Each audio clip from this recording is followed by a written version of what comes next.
In a narration found in Sahih Muslim number 196, the Holy Prophet Muhammad, peace and blessings be upon him, advised that Islam is sincerity towards Allah, the Exalted, His book, meaning the Holy Quran, to the Holy Prophet Muhammad, peace and blessings be upon him, to the leaders of society and to the general public.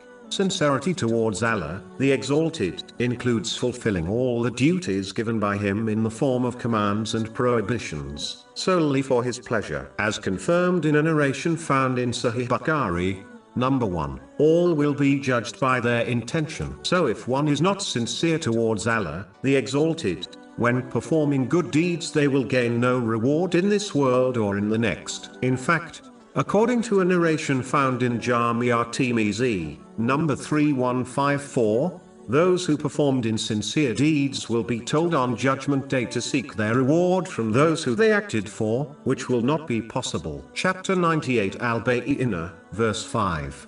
And they were not commanded except to worship Allah, being sincere to Him in religion. If one is lax in fulfilling their duties towards Allah, the Exalted, it proves the lack of sincerity. Therefore, they should sincerely repent and struggle to fulfill them all. It is important to bear in mind Allah, the Exalted, never burdens one with duties they cannot perform or handle. Chapter 2 Al-Baqarah, verse 286. Allah does not charge a soul except with that within its capacity. Being sincere towards Allah, the Exalted, means that one should always choose His pleasure over the pleasure of themselves and others. A Muslim should always give priority to those actions which are for the sake of Allah, the Exalted, over all else. One should love others and dislike their sins for the sake of Allah, the Exalted, and not for the sake of their own desires. When they help others or refuse to take part in sins, it should be for the sake of Allah, the Exalted. The one who adopts this mentality has perfected their faith. This is confirmed in a narration found in Sunan Abu Dawood, number 4681. An aspect of being sincere to Allah, the Exalted, is to trust that His decrees and choices are best for the people involved, even if the wisdoms behind His decrees are not obvious to people. Chapter 2 Al-Baqarah, verse 216. But perhaps you hate a thing and it is good for you, and perhaps you love a thing and it is bad for you. And Allah knows, while you know not. Only be pleased with the decrees that suit one's desires and become upset at the decrees which contradict one's desires is clear in sincerity to Allah, the Exalted. The one who maintains sincere obedience of Allah, the Exalted, by fulfilling His commands, refraining from His prohibitions and by facing destiny with patience according to the traditions of the Holy Prophet Muhammad, peace and blessings be upon him, through every situation and state is truly the sincere one. Sincerity towards the Holy Quran includes having deep respect and love for the words of Allah, the Exalted. This sincerity is proven when one fulfills the three aspects of the Holy Quran. The first is to recite it correctly and regularly. The second is to understand its teachings through a reliable source and teacher. The final aspect is to act on the teachings of the Holy Quran with the aim of pleasing Allah, the Exalted. The sincere Muslim gives priority to acting on its teachings over acting on their desires which contradict the Holy Quran. Modeling one's character on the Holy Quran is the sign of true sincerity towards the Book of Allah, the Exalted. This is the tradition of the Holy Prophet Muhammad, peace and blessings be upon him, which is confirmed in a narration found in Sunan Abu Dawood, number 1342. An aspect of being sincere to the Holy Quran is to approach it with the sincere intention of understanding and acting on all of it, irrespective if one's desires are contradicted by the Holy Quran. The one who cherry-picks which commands, prohibitions and advice to follow and ignore based on their whims has adopted insincerity towards it, and they will not therefore truly benefit from its guidance. Chapter 17 Al-Isra, verse 82. And we send down of the Quran that which is healing and mercy for the believers, but it does not increase the wrongdoers except in loss. Finally, it is important to understand that even though the Holy Quran is a cure for worldly problems, a Muslim should not only use it for this purpose, meaning, they should not only recite it in order to fix their worldly problems thereby, treating the Holy Quran like a tool which is removed during a difficulty and then placed back in a toolbox. The main function of the Holy Quran is to guide one to the hereafter safely. Neglecting this main function and only using it to fix one's worldly problems is not correct, as it contradicts the behavior of a true Muslim. It is like the one who purchases a car with many different accessories yet it possesses no engine. Behaving in this manner is showing insincerity towards it. The next thing mentioned in the main narration under discussion is sincerity towards the Holy Prophet Muhammad, peace and blessings be upon him. This includes striving to acquire knowledge in order to act on his traditions. These traditions include the ones related to Allah, the Exalted, in the form of worship, and his blessed noble character towards the creation. Chapter 68 Al-Kalam, verse 4. And indeed, you are of a great moral character. It includes to accept his commands and prohibitions at all times. This has been made a duty by Allah, the Exalted. Chapter 59 Al-Hashr, verse 7. And whatever the Messenger has given you, take. And what he has forbidden you, refrain from. And fear Allah. Indeed, Allah is severe in penalty.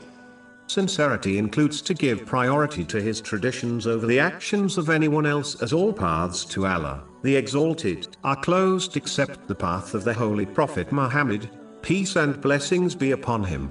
Chapter 3 Ali Imran, verse 31. Say, O Muhammad, if you should love Allah, then follow me.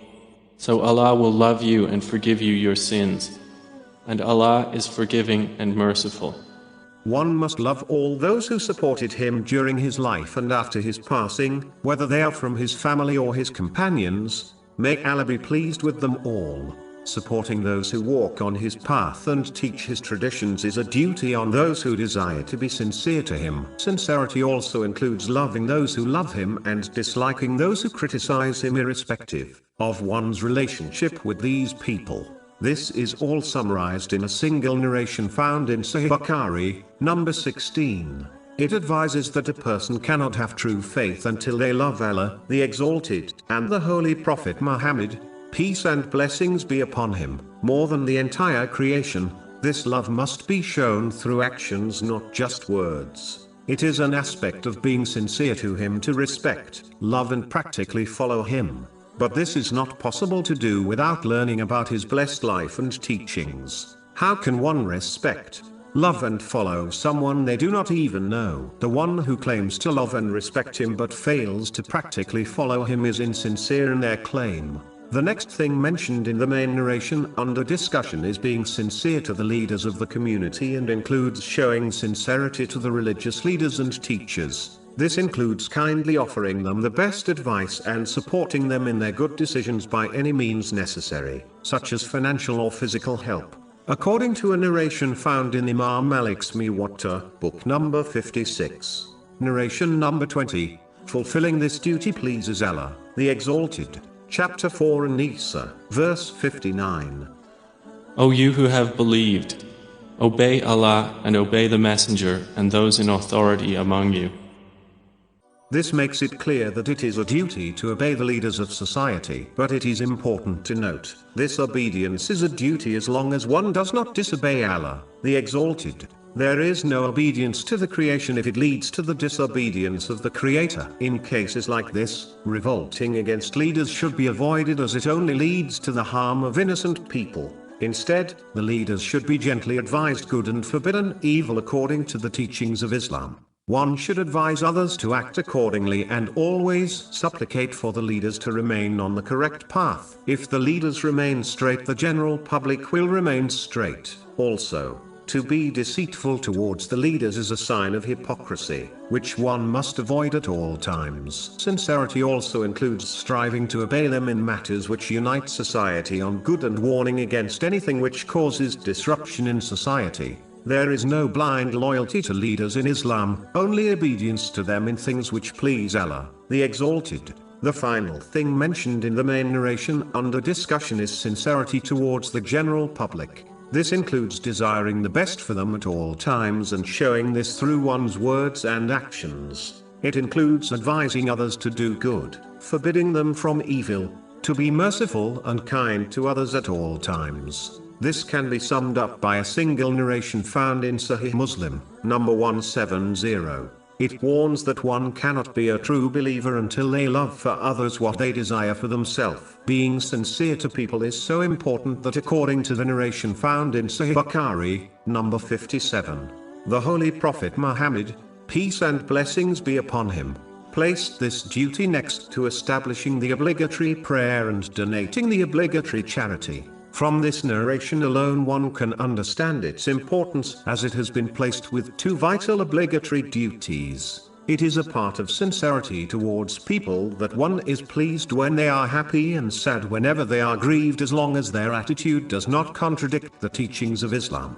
A high level of sincerity includes one going to extreme limits to make the lives of others better, even if this puts themselves in difficulty. For example, one may sacrifice purchasing certain things in order to donate the wealth to the needy. Desiring and striving to always unite people on good is a part of sincerity towards others, whereas dividing others is a characteristic of the devil.